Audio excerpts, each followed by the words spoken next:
Perkenalkan, nama saya Anggreni Triputri dengan NIM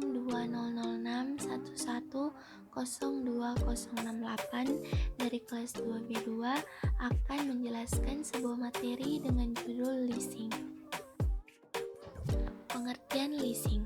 Pengertian leasing secara umum adalah suatu bentuk kegiatan pembiayaan alat atau barang modal berupa hak opsi atau tanpa hak opsi yang dimanfaatkan untuk nasabah dalam kurun waktu tertentu, yang mana pembayarannya dilakukan secara dicicil atau angsuran.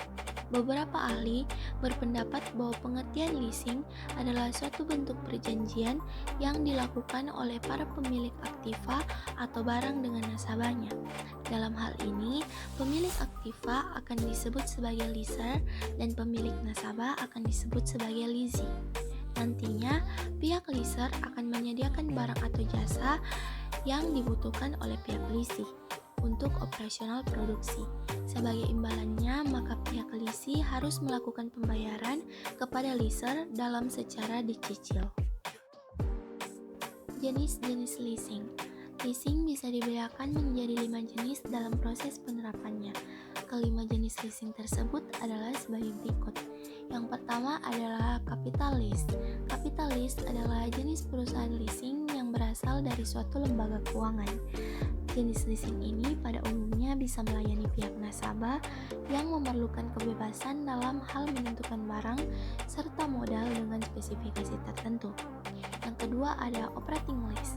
Operating lease adalah suatu jenis perusahaan leasing yang mana pihak leaser akan membeli barang untuk disewakan kepada nasabahnya dalam kurun waktu tertentu.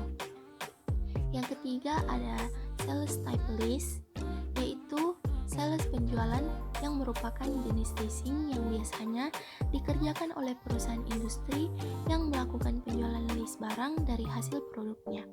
Terdapat dua jenis pendapatan yang dapat diakui, yaitu pendapatan dari hasil jual barang dan pendapatan dari bunga pembelanjaan selama kurun waktu lease.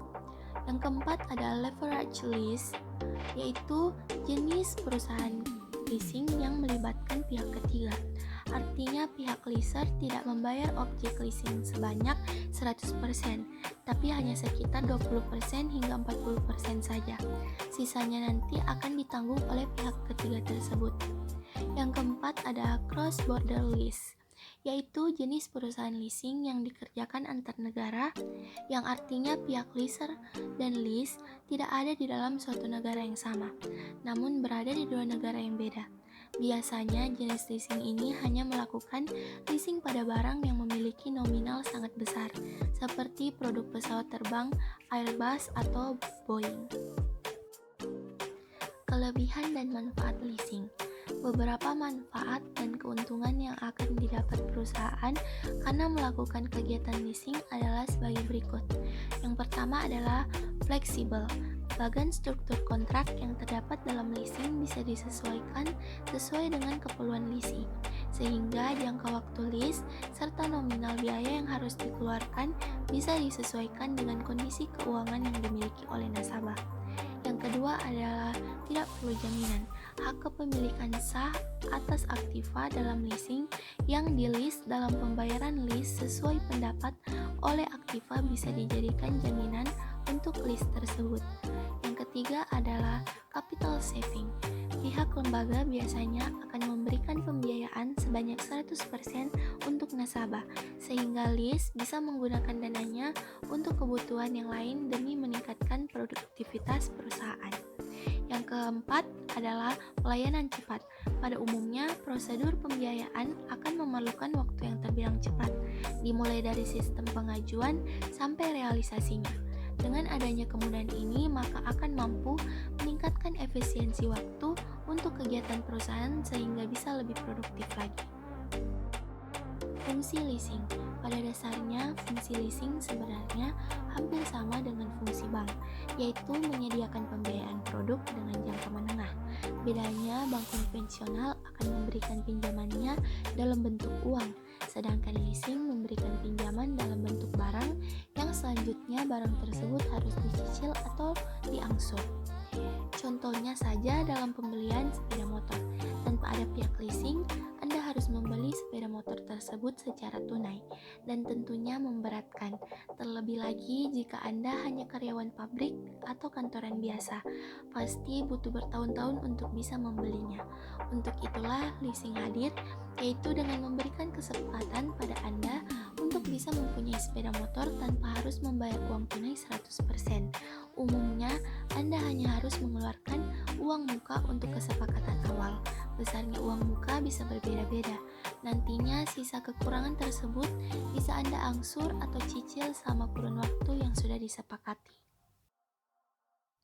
Tujuan leasing. Tujuan leasing umumnya adalah guna memberikan kemudahan untuk masyarakat dalam memiliki barang modal, walaupun barang tersebut memiliki nilai harga yang tinggi.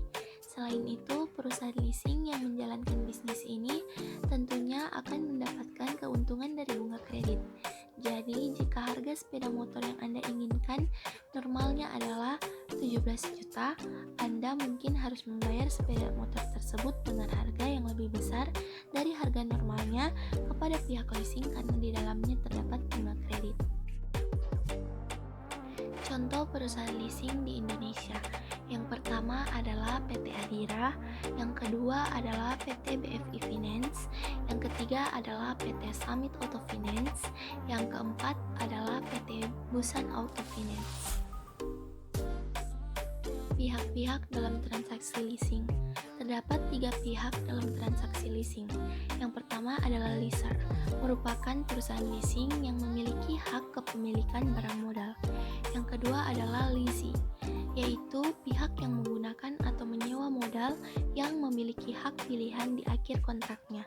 Dan yang ketiga adalah supplier, yaitu pihak penjual atas barang modal yang